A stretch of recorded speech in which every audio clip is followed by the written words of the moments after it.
Lembaga Hasil Dalam Negeri LHDN selesai mengkreditkan bayaran balik lebihan cukai berjumlah RM4 bilion kepada 110,074 pembayar cukai dalam tempoh 9 hingga 24 Disember 2025. Pembayaran itu disusulan keputusan kerajaan menaikkan peruntukan bayaran balik cukai daripada RM2 bilion kepada RM4 bilion bagi mempercepatkan penyelesaian tunggakan lama.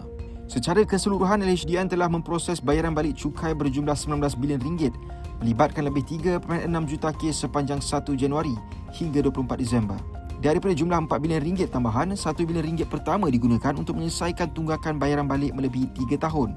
Manakala baki RM3 bilion disalurkan kepada pembayar cukai dengan tunggakan 2 hingga 3 tahun, khususnya melibatkan syarikat perusahaan kecil dan sederhana PKS.